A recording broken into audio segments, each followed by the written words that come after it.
Welcome to Speeches That Changed the World. Your humble narrator. Oh, I'm a good old rebel, that is what I am. And for this new world order, I do not give a damn. I'm glad I fought against it. I only wish we won, and I don't want no pardon for anything I've done.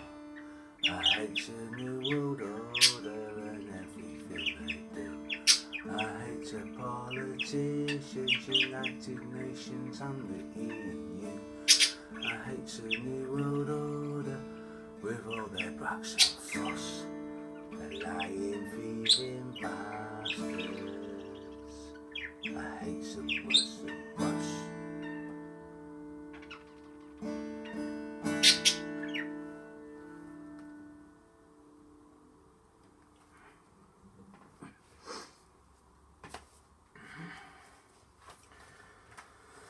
The scientific history of radium is beautiful. Marie Curie.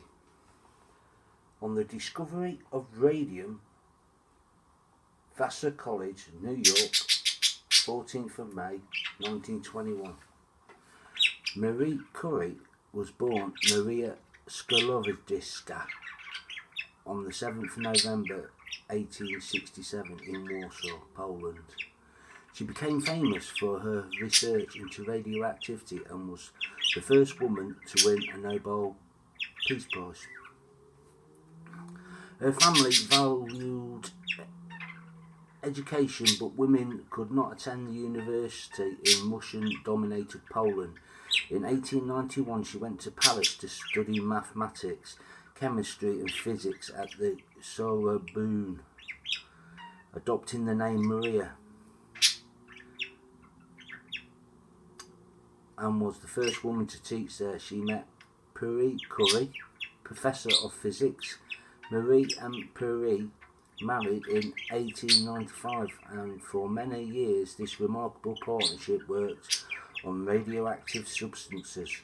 Searching for the source of radioactivity, a word coined by Marie, the Curies discovered two highly radioactive elements, radium and polonium, the latter named after Marie's Polish origins. They won the 1903 Nobel Prize for Physics for their discovery, sharing the award with another French physicist, Antoine Henri Becquerel, 1852-1908, who had discovered natural radioactivity. In 1906, Curie was run over by a horse-drawn wagon and died. Marie, alone with two small daughters to bring up, took his place as Professor of Physics, the first woman in the post. Born 7th of November 1867 in Poland, Marie Curie went to Paris to study science in 1891. As Polish universities were not open to women, she married her colleague Pierre Curie in 1895, and they worked together on research into radiation, jointly winning a Nobel Peace Prize in 1903. Marie Curie won a second Nobel Peace Prize in 1911 on the discovery of radium.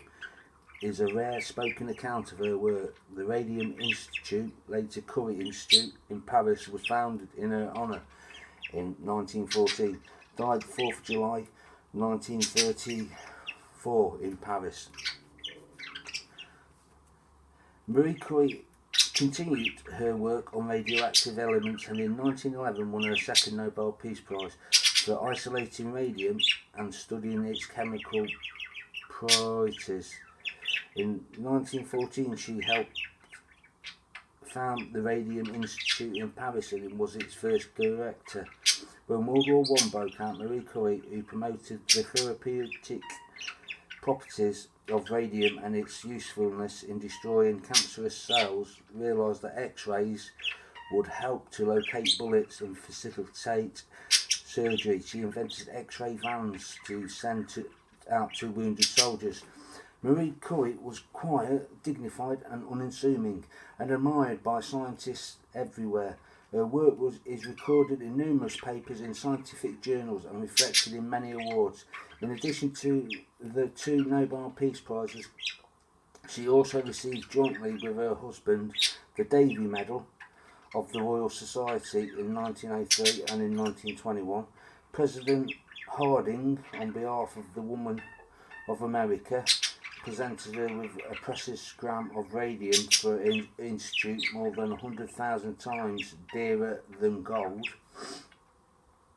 Although used to the publication of learned papers, Marie rarely gave speeches. This one, delivered in 1921, describes the history and significance of her scientific discoveries. Characteristically paying tribute both to Pierre and to the work of other scientists who preceded them. In 1934, at the age of 67, Marie Curie died of leukemia, probably caused by exposure to high levels of radiation involved in her research. After her death, the Radium Institute was renamed the Curie Institute in her honour. Her daughter, Irene Gillette Curie, became one of the 20th century's foremost chemists.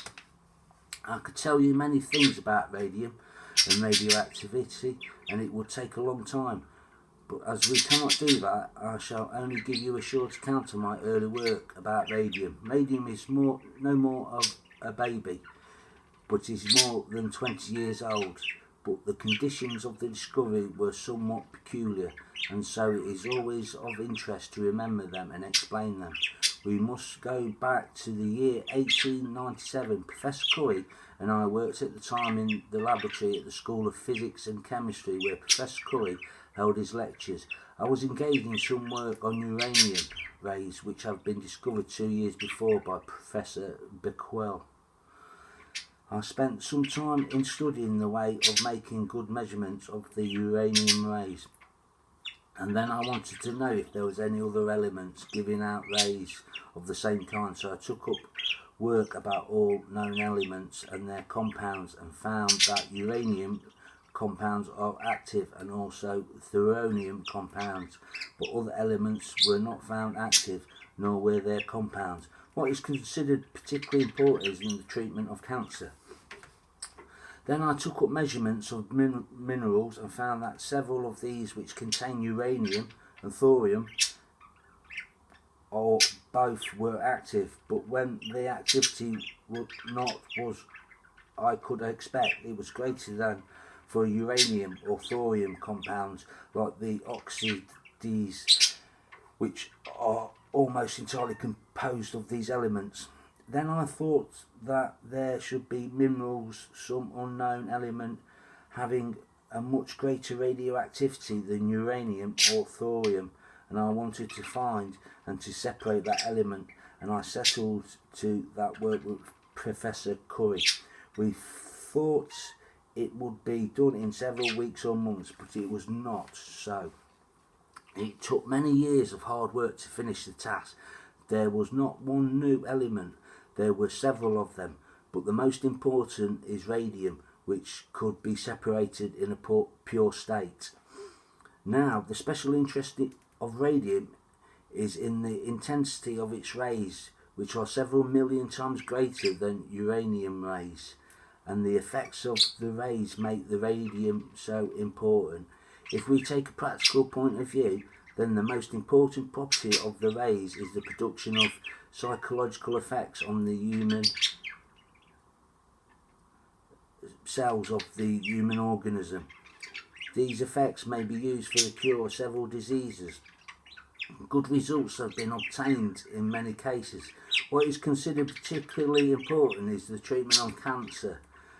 The medical utilisation of radium makes it necessary to get the element into sufficient quantities, and so a factory of radium was started to begin in France and later in America, where the big quantity of ore named Curanite is available. America does produce many grams of radium every year, but the price is still very high because the quantity of radium contained in the ore is so small. The radium is more than 100,000 times dearer than gold.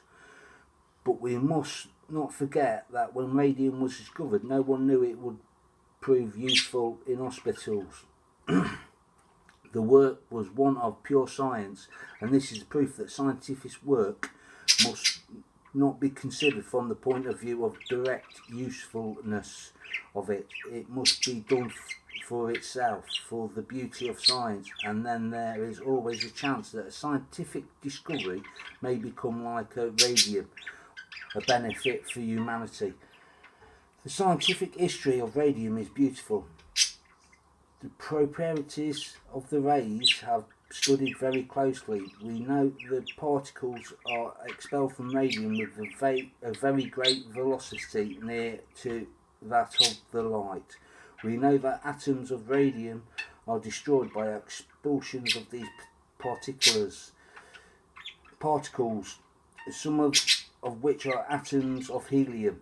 And in that way it has been proved that the radioactive elements are constantly disintegrating, and that they produce at the end ordinary elements, principal helium and lead. That is, as you see, a theory of transformation of atoms which are not stable, as was believed before, but may undergo spontaneous change.